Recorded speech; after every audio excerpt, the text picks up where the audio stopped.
Welcome back, everyone, to the Geeks, Geezers, and Googlization Show, the home of Googlization Nation, where we talk with HR and business thought leaders about the crazy, never normal shift going on all around us. Our goal is to bring you ways to reimagine tomorrow and explore the ever-changing convergence of people, business, and technology. Here is your host, Ira Wolfe. Welcome back, everyone, to the Geeks, Geezers, and Googlization Show. Thank you for being part of Googlization Nation. I'm Ira Wolfe. If you think this is just another podcast, think again. This is the voice of the most important conversations on the future of work confronting business leaders and people today. My goal is to bring you ways to reimagine tomorrow and explore the ever-changing convergence of business, people, and technology. In other words, to help you make sense of this messy, weird, unfamiliar, fascinating world that we seem to be careening toward. For today's episode, I've got two special guests, and what an awesome follow-up to last week's blockbuster conversation with David Wright and Jesse Paul from Headspace, who helped me kick off Mental Health Awareness Month. If you missed it, you can watch the replay on YouTube or listen wherever you listen to podcasts. Well, in just a few minutes, I will be joined by Holly Novak, Chief People Officer at Jack Henry Associates, and Mary Baird, Senior Leadership Development Strategist and Podcaster at The Simplifiers. I had the good fortune to meet both Holly and Mary at Ivanti Solutions Summit recently took place in Grapevine, Texas. The three of us were graciously invited by the Ivanti team to see the keynote addresses through the HR lens. First up was CEO Jeff Abbott. Jeff lifted the information embargo that morning from Ivanti's 2024 Everywhere Work report, which once again dropped a few bombshells about employee attitudes on Everywhere Work. Then futurist Samantha Radacchio, who goes by the stage name of Sam Rad, recapped how far our world has progressed and how quickly it's changing. What once took a millennia to complete the cycle now seems to happen in just a few years, if not months or just weeks. And the deepfake clone of herself, Sam 2.0, that she created during the pandemic lockdown just blew away the audience.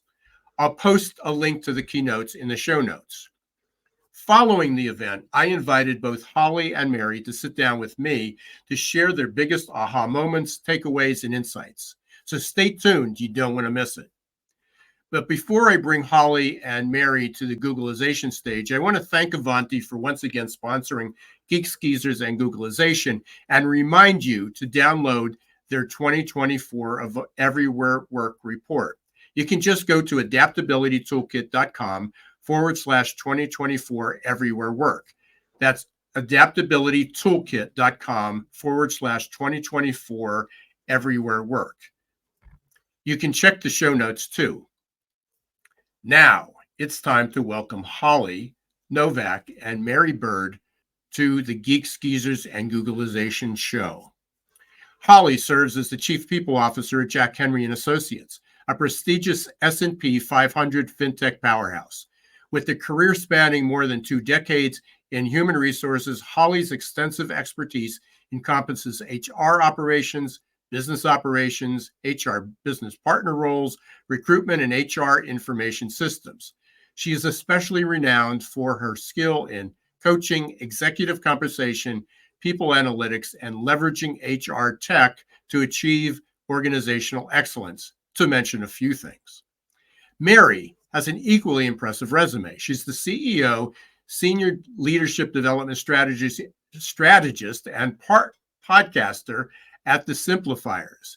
She helps medium to large companies who are struggling with high turnover, low employee engagement, and are navigating an ever-changing work environment that seems everything but simple. Her LinkedIn profile seems to say it all. She has a knack for turning complex challenges into simple, actionable solutions.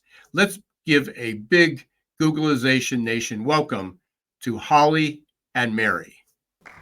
Well, welcome Holly and Mary to the Geeks, Geezers, and Googlization Show. Great to have you. Thank you so much. It's such a pleasure. Happy to be here.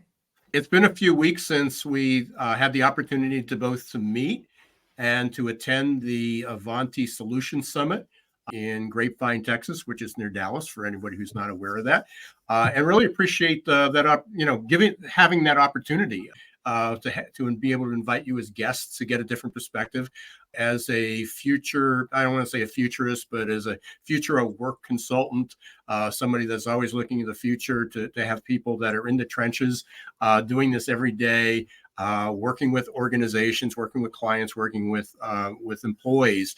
Wanted to get a different perspective because I see things and hear things one way, but you're dealing with it on a regular basis. So I really appreciate that. Holly, why don't we start with you and just give a kind of a brief. We already did your bio, but give a kind of a what do you do on a day-to-day basis, who you work for, and then we'll dig into the questions. Yeah, sure. So I am the Chief People Officer for Jack Henry. We're a financial technology company. So basically, we provide technology for banks and credit unions or smaller FIs throughout the US. And I run all things people and culture. So everything to do with our people. We have about 7,000 employees across the US, and we are an S&P 500 company. So we're public based. Yeah. Excited. Yeah. So you basically had a distributed remote workplace before. We did. So we were like about 35% remote before the pandemic. Now we're about 82%. And so, we're pretty dispersed as an organization. So yes. For people who say remote work won't work, you've been successful. You're still in business, right? Yeah, that's what I would say. Now I had a small business, but I went remote in 2004. I was in an interim role. We moved into a new office. And my employees, I was remote, and my employees were actually going to the office every day. And after after the lease was up, it wasn't after the pandemic. It was in 2007. We had to renew the lease, and we didn't need the space we had because I was never there. We didn't hold meetings there. We didn't need a conference room. And they said, "Oh yeah, we can work from home." So everybody went home and picked up their things, and one of them moved actually in one of your locations where your corporate headquarters is. She moved to Missouri. Yeah. I sold my business 2 years ago, but I hadn't seen her in 12 years. Oh, wow. And no one knew we moved. No one knew we were remote. They still thought we were in that office in Lancaster, Pennsylvania. So it can work. It can work. Yeah. Obviously, there's certain businesses that can. Mary, tell us a little about yourself. Hi, everyone. I'm a leadership development strategist, and I am also the host of the Simplifiers podcast. Every week, we simplify one topic, either in work or in life. Talking about working remote, yeah, same. My teams have been working remote since 2014. I moved from Austin, Texas to Nottingham, England, turned the entire team remote when I did that. So yeah, early adopters to the remote working. Completely normal. And then, when the pandemic happened, it was like, oh, Zoom. Yeah, we've been using that for years now. So yeah, know exactly all of that. Pretty interesting. As you mentioned, Zoom, I just wrote an article. I did publish it on LinkedIn. So if anybody's on LinkedIn, they can go up and get it. But it's something I've been saying all along, is that despite the fact that so many people complained about Zoom and working remote and doing all those things, it was if we just rolled the clock back 10 years to 2010 and think about if the pandemic had happened in 2010, how would we have responded? Because so I went back and I did, and again, you'll all appreciate this because you're in the position of, gosh, as much as, well, you were already doing it, but for all these companies that maybe 2%, which was the average, 2% of their people were remote, that they went remote, is if you look back at the technology, we were still at, I think 2G, I think 3G just got introduced. People still had dial-up. There was no Zoom. There was I had a podcast way back then, and I actually interviewed somebody who had a startup in video conferencing. And I reached out to him just a couple during the pandemic and just wondered what happened to him. And he said they just couldn't hang on. Like 3 years into it, they just were burning money and they couldn't even open up. So again, sometimes it was somewhat fortuitous that we had these technologies, and as much as people complained about it, they were good. So anybody who wants to read that article can go up on LinkedIn, and it's on my profile, and just take a look back, and that's the good news. But let's start looking forward. So at the Ivanti Solutions Summit, which you guys attended, you were there for the two keynotes. So Jeff Abbott, who was the CEO, and I've been working with Ivanti for the last 3 years, especially with their everywhere work. So I thought that was a great title because really it's not remote. It's not working from home. It's not working from Starbucks. It's working from anywhere. It could be from a beach, a hotel room, a vacation home. It could be working from home. So it really is a variety of things, which opened up a whole other platform. But we also, their theme was, and it's progressed over the last 4 years. This is the fourth year that their everywhere work report came out. But also it progressed that it's more than just where people work.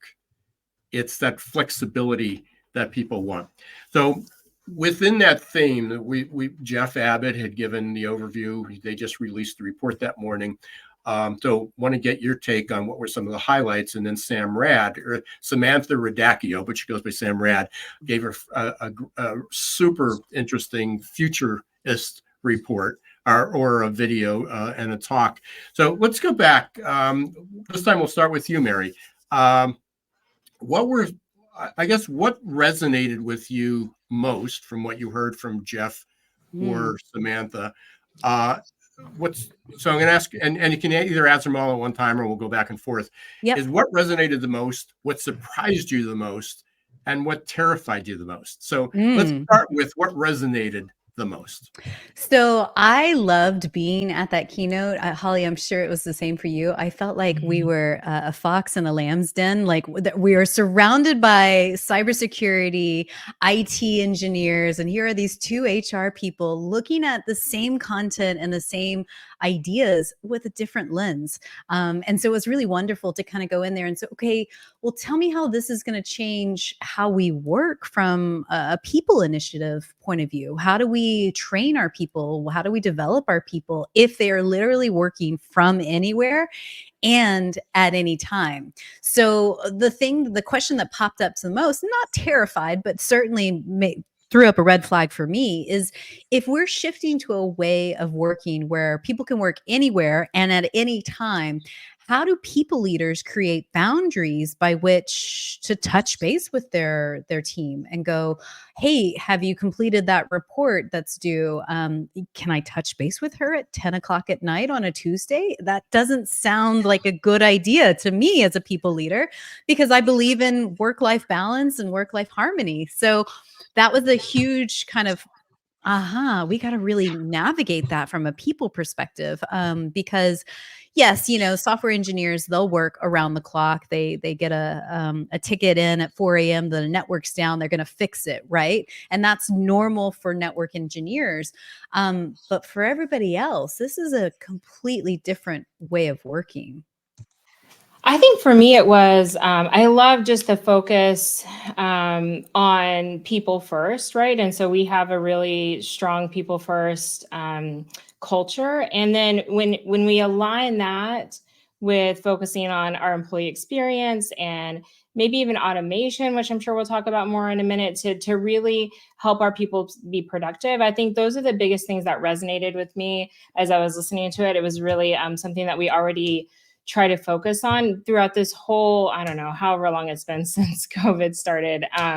We have really helped our leaders to say first how they can have grace and flexibility with their teams. And so not just focusing only on productivity, right, and getting the work done, but like, how can you offer them grace and flexibility? And so we said that over and over and over throughout, and we still do throughout this time. And I think flexibility is one of the values that when we think of our talent value proposition or employee value proposition, flexibility is one of our key values. And so I loved throughout the report how they talk so much about flexibility and how important that is, because I think that if we try to push that away, like, so push our people back to the office or something like that, we're going to have a revolt, right? Because they appreciate flexibility, number one, in all the surveys we do, everything that we hear back from our people. And so I think that was just kind of reassuring to me. Now, on the fear side, terrifying side, I think it's just a matter of, I think one of the biggest fears that everybody has related to kind of the dispersed work and work anywhere and all that is culture, right? And so they're like, hey, we have a really amazing culture. I don't want to lose it. I don't want to take that away from what we've built here for us at Jack Henry over the past like 46 years. And so I think that we have proven that offering those things as leaders, the grace and flexibility, the really caring for your people, supporting them well, knowing them as humans and not, not just numbers or whatever, is really, really important. And so the focus that we have on that over and over has allowed us to keep our culture and even grow it in a lot of ways. And we see that even with our new hire surveys, they're like, the culture is amazing here. And so I think those are the biggest things for me that really resonated. Yeah. Anything surprise you? Anything that took you back and go, oh, wow, didn't realize that? Some of the stats did. So just thinking through kind of the mental health things, that not that it's necessarily surprising, but some of the information around how vital that is. And I think we underestimate sometimes as business leaders how vital it is to really stop and think, hey, how are our people? How am I? How's our leaders? How is my peers? And how do they really feel? And some of those stats around mental health, I think, are fascinating. And I think it's something that we really need to pay attention to as leaders and as HR professionals. That's so important. I had the opportunity to be there for the week. So I was there Monday and Tuesday, and we met with, I had the opportunity to participate in a couple roundtables, mostly analysts like from Forrester and Gardner and some organizations like that. I was the lonely representative from kind of the HR world. But it was really interesting because one of the questions, I was on one of the panels, one of the questions that first came up was talking about implementation and where things were and one of the concerns. And I don't remember if she was from Gardner or Forrester, but here, IT consulting. It really shocked me because right out her lead was, and this was how she phrased it, I don't know if we were going there. This may be out in left field, but I think it's the most important topic on the table, the mental health of our IT workers. Mm. And she just did she just did a dump on everybody for about 5 or 10 minutes. Totally unexpected from what was the biggest challenge in cybersecurity, and it was the mental health of their IT workers, which is incredible. And just a plug for one of the other podcasts that I've done, and I did this a few months ago, but Headspace has just released a state of the mind, a workplace state of the mind. And I'll read the stat because now this wasn't in the Everywhere Work, but it certainly confirmed and even exacerbated where Ivanti's study was on a much broader scale, that they identified, or out of their survey, Headspace found that 77% of employees said that workplace stress has negatively impacted their physical health and personal relationships.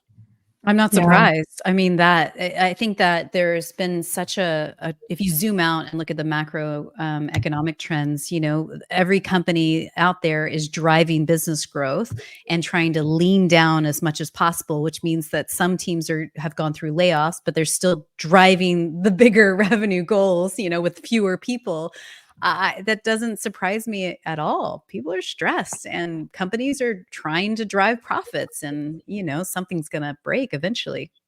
Well, and also, as you mentioned earlier, the boundaries, right? And so if we don't encourage our people to set boundaries themselves, so I just did skip levels with all of my employees. We have about 80 people on our HR team, and I asked each one of them about their workload and how they handle that, and they all admitted that it's them that doesn't set the boundaries, right? And so we all personally have to set those boundaries. And I think that's really important for us to do and encourage that in lots of different ways. Yeah.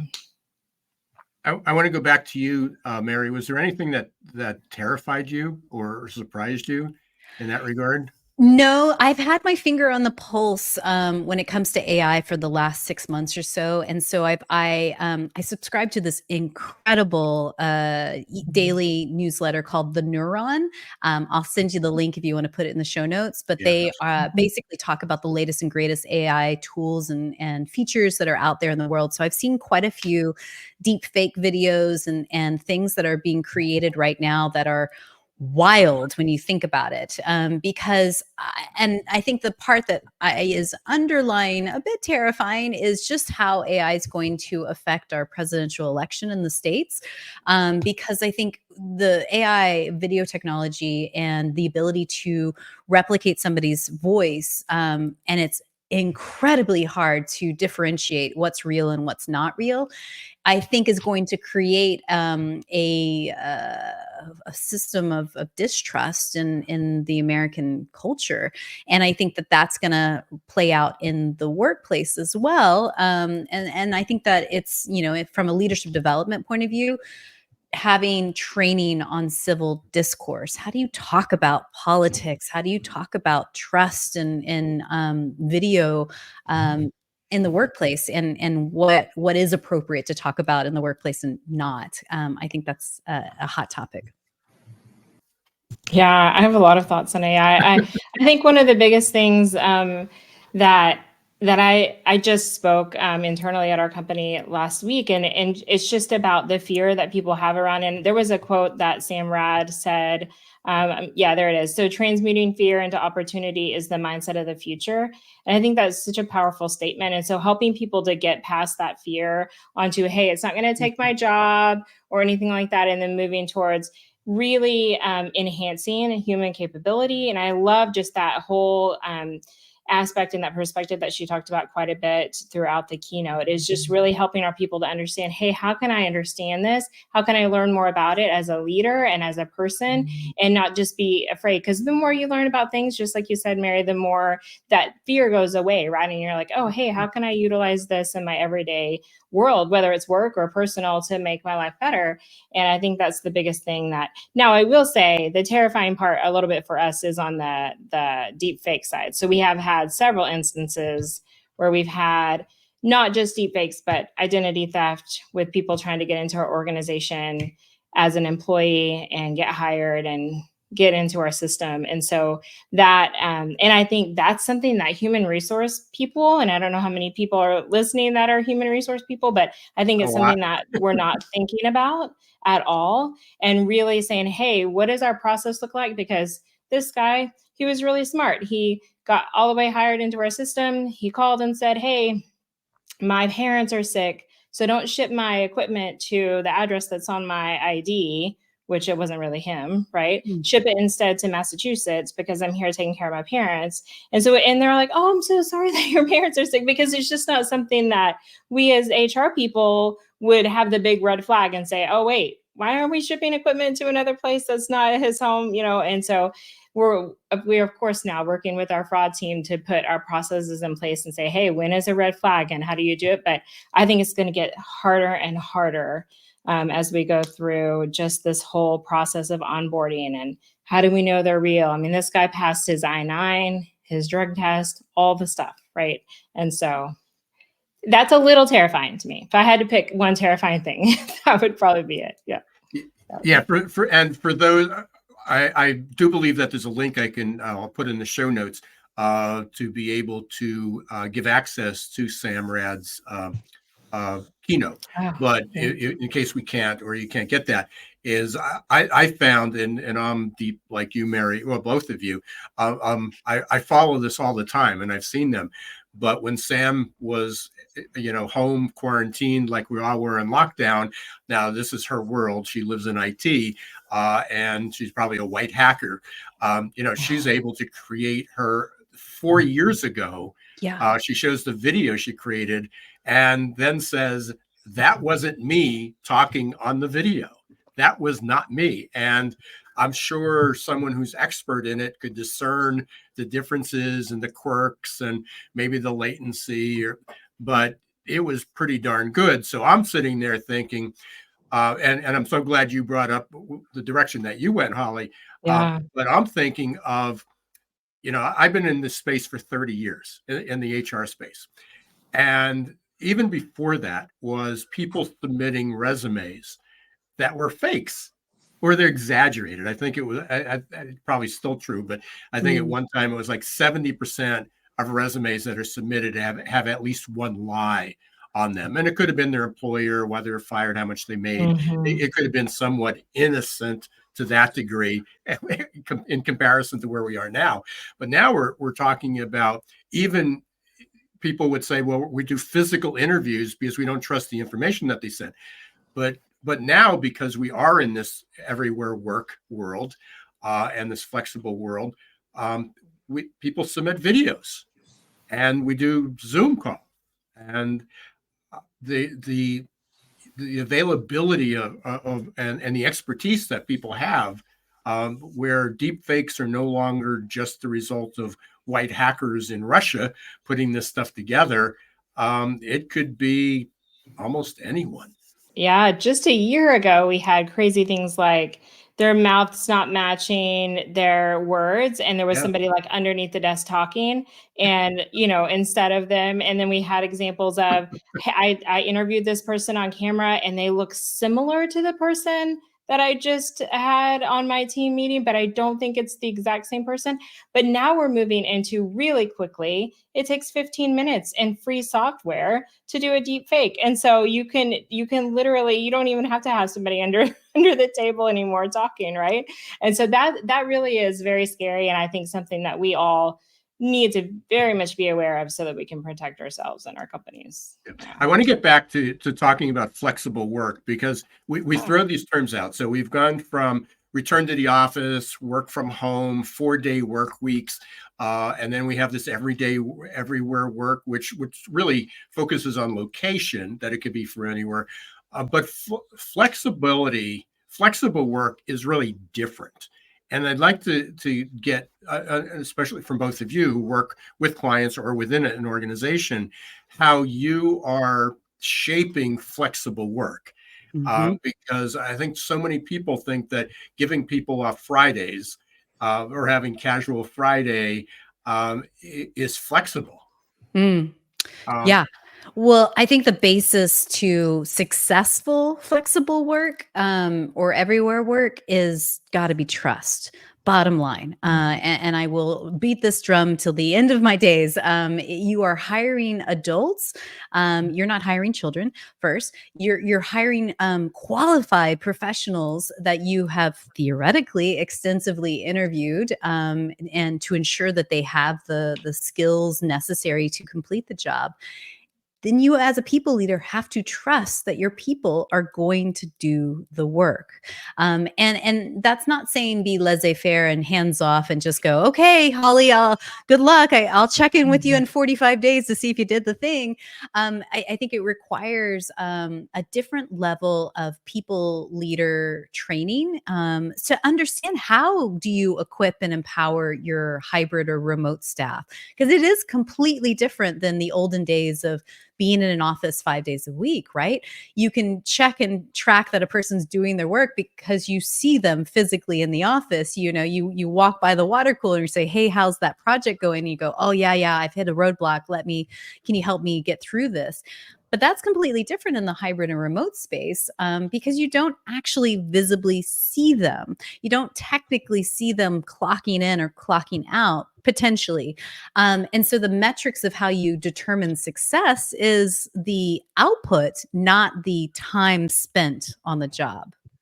Yeah, I totally agree with that. And I think one of the biggest things that I heard in the keynote too, which I really, really love, is the idea of kind of fluid job roles and fluid functions. And so we're having a big focus on, hey, we're not necessarily focused on a job description and the actual thing that it says, but more on, how do we find solutions? What does the solution look like? So first discover the problem and then find the solution. And that could mean a variety of different roles all mixed into one, right? And so just trying to determine how are we truly flexible, not just on where we work, but also how we work, what the job functions are, what the roles look like, so that we can put all that together. And I think for the future of work, it's really important that we all take a moment and say, hey, what roles are not going to be here in 5 years?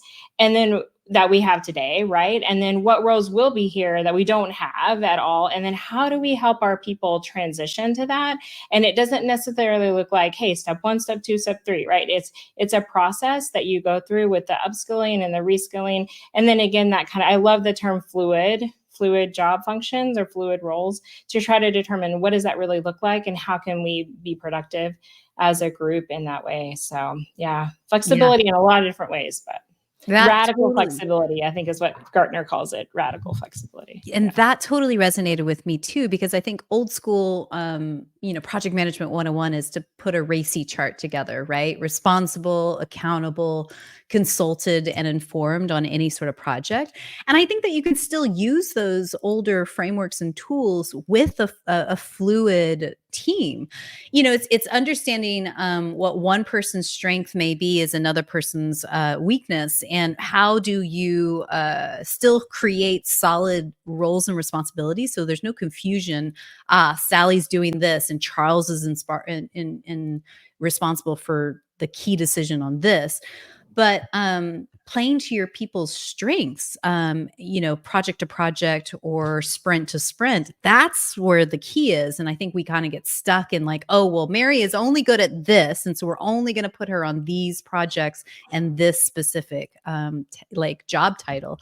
I think that it's very smart to move into a space of fluidity, just to, tap into your team's greatest strengths when you need it. You are listening to Geeks, Geezers, and Googlization. We are here today with Holly Novak and Mary Baird.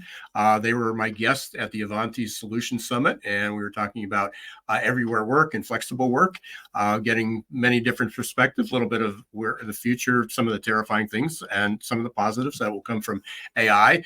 We're going to take a really quick 1-minute break. Stay tuned. We will be right back. Are your employees feeling stuck and just showing up for a paycheck? Is your workforce working harder to get back to normal than adapting to the future? It's time to help them break their addiction to certainty and develop a growth mindset. Developed by one of the world's top-rated future of work thought leaders, AQ Plus Mindset is a powerful tool to help your employees embrace change, adapt faster, and grow on the job. Conveniently delivered to any smartphone or laptop in easy-to-digest 5 to 10-minute lessons. Managers can sit back and watch employee attitude shift towards growth and innovation in just 30 days. Are you ready to help your employees thrive in this ever-changing, never-normal world? Encourage them to show more grit, resilience, adaptability, and unlock their potential? The journey to a growth-filled future starts with a growth mindset. Visit aqplusmindset.com or call 484-373-4300.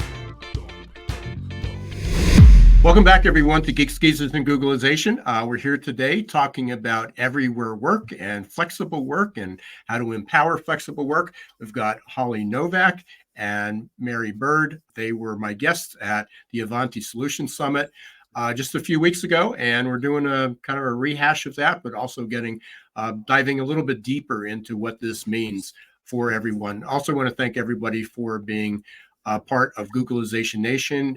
If you want to subscribe, you can go to Googlizationnation.com. And also want to thank Ivanti for being a sponsor of this episode as well. You can download the 2024 Everywhere Work Report at adaptabilitytoolkit.com/2024 Everywhere Work. We'll put that in the show notes so it's a little easier for you, but you can download the free report that we're talking about today.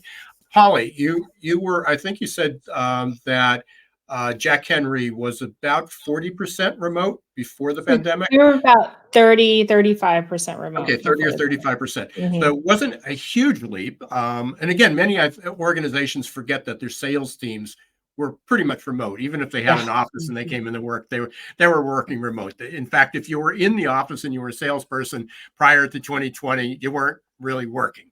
that hard. Everybody sort of forgets that remote work won't work. It actually did. But again, so you went from 30% to 70%?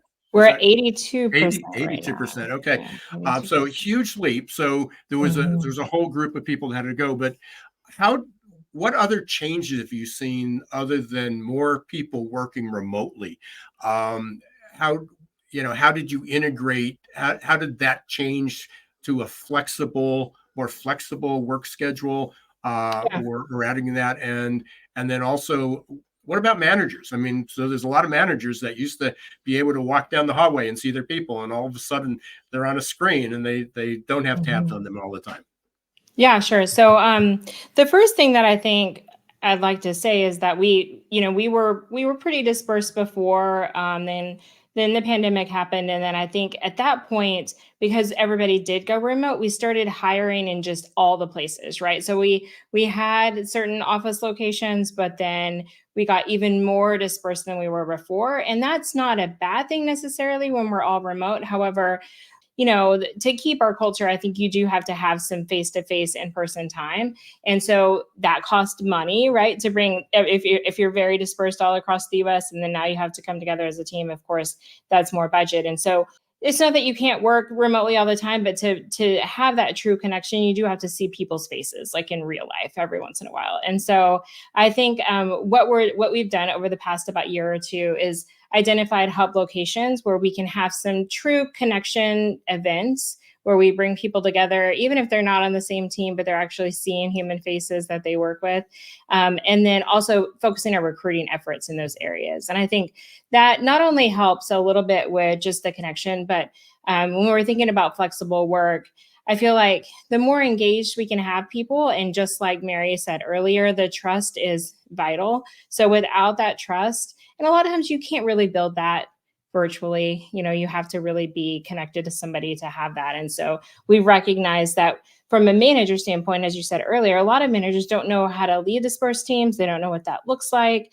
And so making sure that they have the resources that they need to understand, hey, have one-on-ones with your people, talk to them. How's their family? What's going on in their lives? And really build that trust and that connection with them. And then that's how they're going to succeed as a team. So that's what our biggest focus has been. I think it's working. I think our culture is still good. We still have great engagement scores, all that stuff. But I think it's got to be intentional, and that connection has to be intentional kind of all the time, right? And especially important moving forward. Are there any? I know one of the objections that often comes up is that you can't collaborate, or collaboration doesn't work as well remotely. And there's certainly, and I'm involved with a strategic vision now with a client, actually a volunteer group, looking at the future vision, and certainly the being together works much better than having a few people on remote. That's very challenging. But I don't think, my belief is it's not because of the location or the distribution of people. Is that we're just not comfortable with collaborating remotely. Yeah. But I have some ideas on that, because we've had to overcome this many, many times. And what we had learned at the Simplifiers, so we did executive coaching in the L&D space. So we were working with executives and C-suites all over the world. Again, I was based in England, but my team was based in the US, Canada, and the UK. You know what we found was the simplest solution for collaboration and brainstorming? Google Docs. And let me just talk this really quickly. We built a system and framework to lead teams through postmortems, through brainstorm sessions, through quarterly retreats, fully remote on Zoom. And we would have a Google Doc that everybody has access to, and guided questions every step of the way. And so when you say you got 10 people on a Google Doc at the same time, and you ask a question, what was the biggest lessons learned from this last sprint? People can start typing into the doc itself, and then, give it a 7-minute timer, and then, have a discussion after the fact. all of a sudden we have one primary document that has got everybody's feedback in it. One place, no one's typing up meeting minutes, it's all there. And so you're capturing that data and that feedback very, very quickly in order to brainstorm that way. And, I've used lots of virtual whiteboard tools like Canva or Miro or things like that. And they're good, but they're sort of janky because you have to like zoom in and you have to like scrunch and pull and expand. Like literally get back to basics. Google Docs are the best collaborative tool to brainstorm when you're in a virtual environment.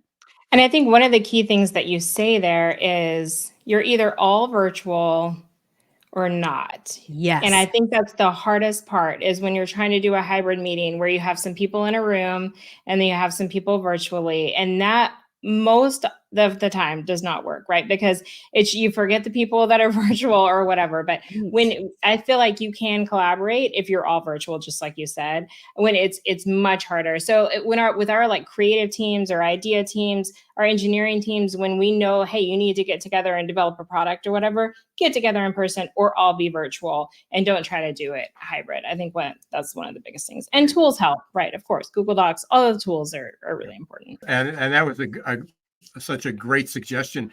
And again, I don't want to bring politics into this, but the trial that's going on in New York right now, the fact is that there's no people, there's very few people in the courtroom, but they're using a Google Doc to distribute the news. Wow. As it's ongoing. Yeah. So it's like, how are they getting this news if nobody is in there and they're not allowed to talk and they don't want people on their phones? But they're using a Google Doc. So all these reporters and all these people that are in there are documenting what's going on.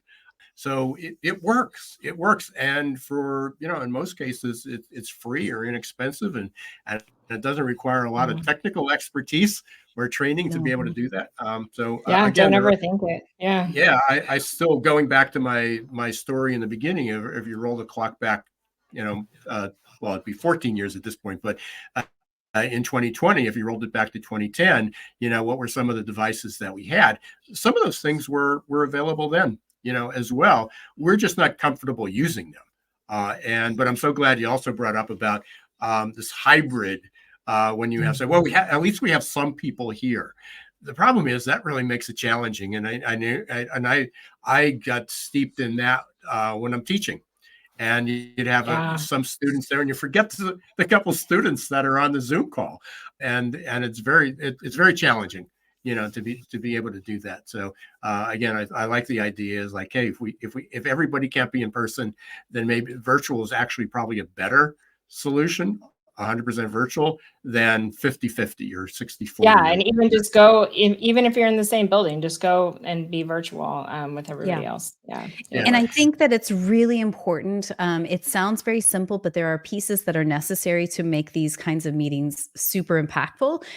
Is a bit of training on how do you facilitate those kinds of conversations, and making sure your people leaders, have built the Google Doc before, tested it, and easily can show like, this is a very simple way for us to do what we need to do, rather than be like, oh, where do I log into? Oh, this seems complicated. Oh, and then there's like strife in a meeting and you're on mute, right? You just want to make it as simple as possible for people to adopt the tool to achieve what it is you're wanting to achieve.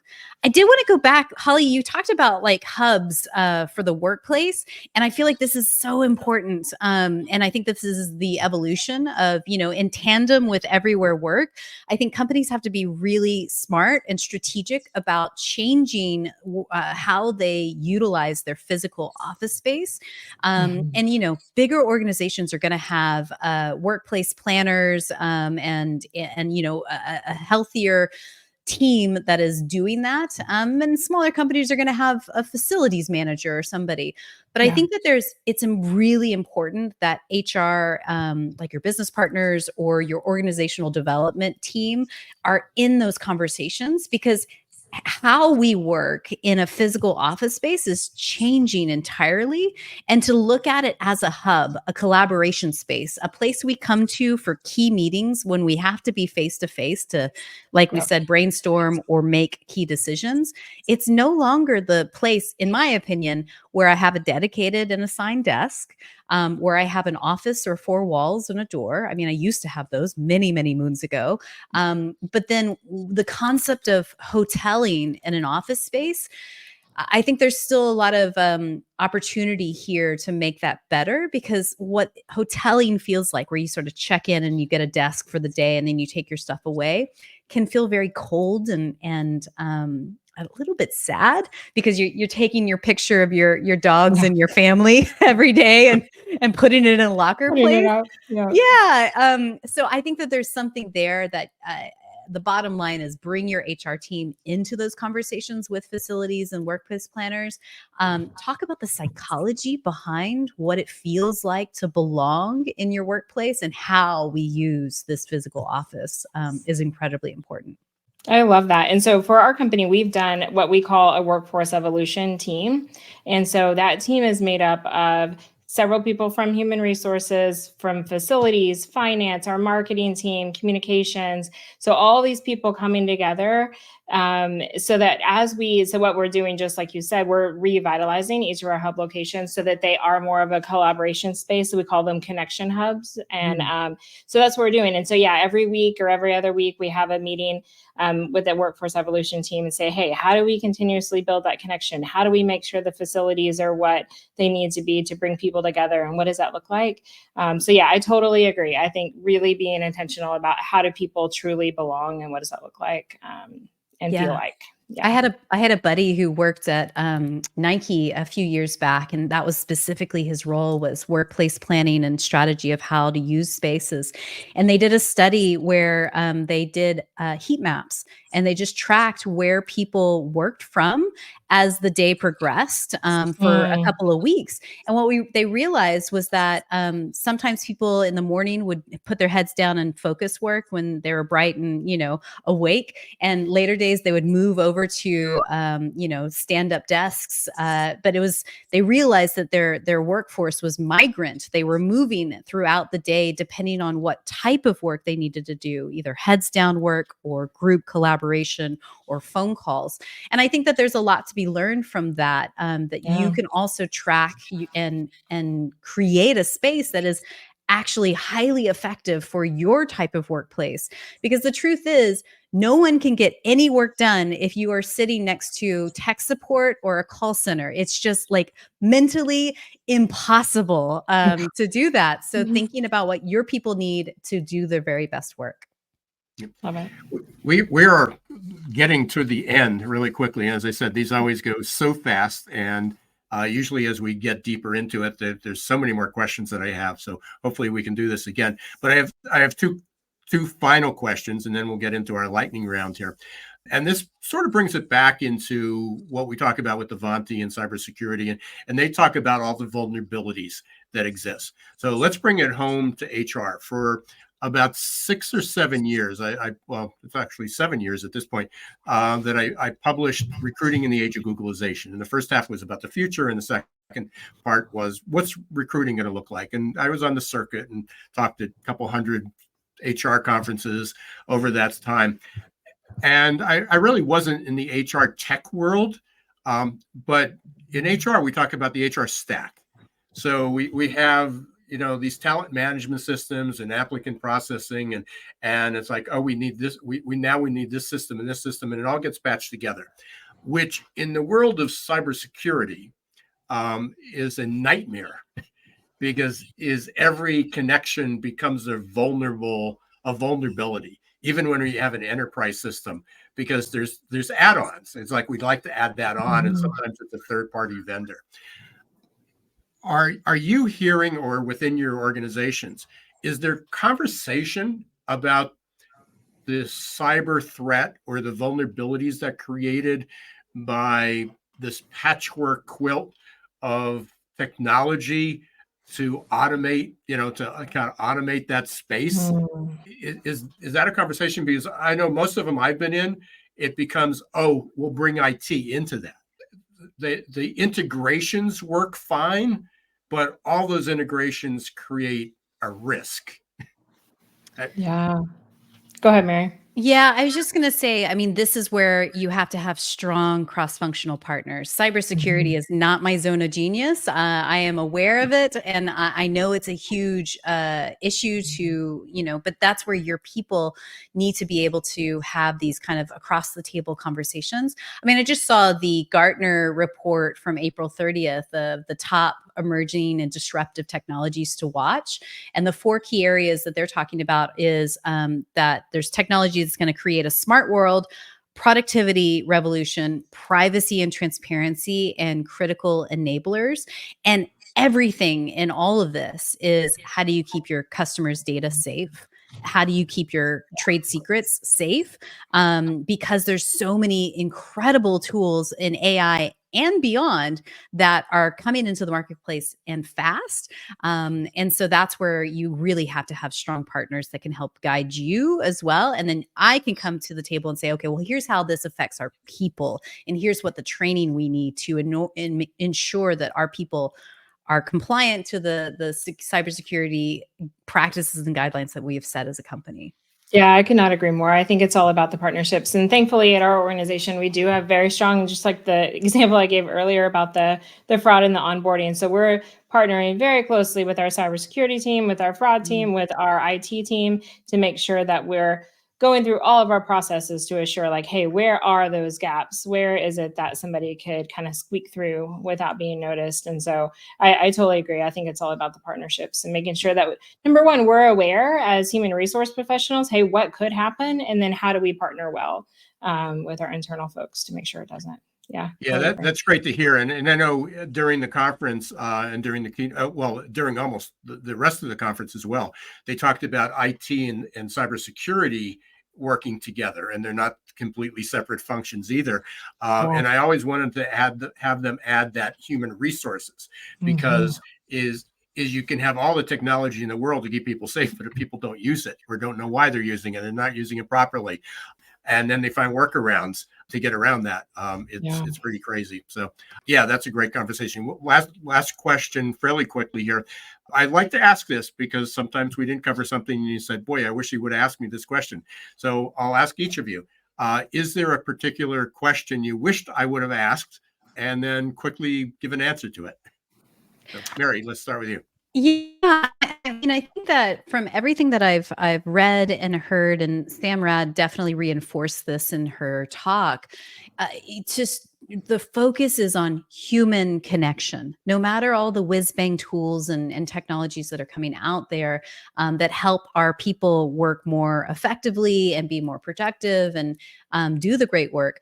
I think that there is it's incredibly important from a leadership development and talent development point of view that you are focusing on emotional intelligence training for your people. Because if you think about it, people that are in Gen Z are entering the workforce right now, maybe getting their first or second jobs, went through a pandemic through very key times where they should have been learning in person, face-to-face social skills and didn't. And so, don't assume that people know how to communicate or how to be a good listener or the etiquette of how to be in a meeting and not do three things on three different devices at once. And I'm trying to talk to you, but you're looking at your phone and you're typing on your computer and you got a tablet open, because that's the mentality of a lot of Gen Z and even Gen Alpha. They're multiple screen kind of people. So I highly encourage anyone that's out there listening, put focus, priority, and resource towards emotional intelligence training in the year ahead. I totally agree. And so what I was going to say is similar. Sam Rad did say to focus on what she called fundamental human skills, which I think is definitely emotional intelligence is one of those. Mm-hmm. But making sure that it's not just emotional intelligence, but also communication. It's also like, how do we work? How do we how long does it take you to answer an email? Like all those kind of fundamental human skills that we need to help build into our people is really important. And then the other thing that I think is really important is making sure that as we work through this idea of Gen AI and all of this stuff that's happening in the future, there's so many things that Gen AI can do for us to help us to be more productive, but humans are important, and just making sure that we focus on the importance of our people. Without them, we can't succeed as an organization, right? So humans bring empathy and inclusivity and creativity and ethical judgment and the ability to navigate social interactions that AI can't do. And so making sure that we help our people realize that, and then help them utilize their tools in ways that help them to be most effective. But yeah, I totally agree on the fundamental human skills as well. Both of those things. Yeah. So now for one of the fun parts of the show. This is the closing. We talk about the lightning round, and it gets to know you a little bit more personally. Holly, I'm going to come back to you first. What's your go-to music when you need to kind of just break away? You put the headsets on and you turn some music on. A song, a band, type of music. I'm gonna say like 90s, 80s rock music. That is my like go-to music. If I just like want to like zone out. If I want to like focus on work, I'll generally have like classical. I love Lindsey Sterling, like all those types of music. But yeah, it just depends on my mood. But yeah, if I want to sing along, it needs to be something I can sing to, like 80s rock. And then if I just want to focus, Lindsey Sterling. That's what I would Is say. there a particular group on the rock side you go to? No, I mean, I like Bon Jovi, Journey, all those things. I'm old. So there you go. You're well, watch who you're talking to. Yeah. Cool. Mary. Oh, I immediately know who I'm going to tell you. Ryan O'Neal has a band called Sleeping at Last, and it is the most magical, amazing music that he makes. He has a anthology called Atlas, and he has made songs for every lunar eclipse and any astrological occurrence that has happened in the last 4 years. He's made a song for the most recent solar eclipse. He also has made a song for every Enneagram type. And I'm telling you, his music is magical. It's been the undertone for songs in Twilight, Grey's Anatomy, and a whole bunch of TV shows. So if you hear his music, you'll recognize it. Sleeping at Last. Cool. All right. Next question. If you could meet one person, past or present, and have a sit down with them, who would it be? Oh my goodness gracious. I mean, I think the obvious is Oprah Winfrey, probably, or maybe Jesus. Like, I think I was going to say Jesus. Both of those, yeah, at a dinner party would be fascinating. Mine as well. Yeah, I think I would go with Jesus. Yeah. So that's an interesting comparison: Oprah or Jesus. So, either one. So, yeah, excellent. What's the best way to get a hold of each of you, Holly?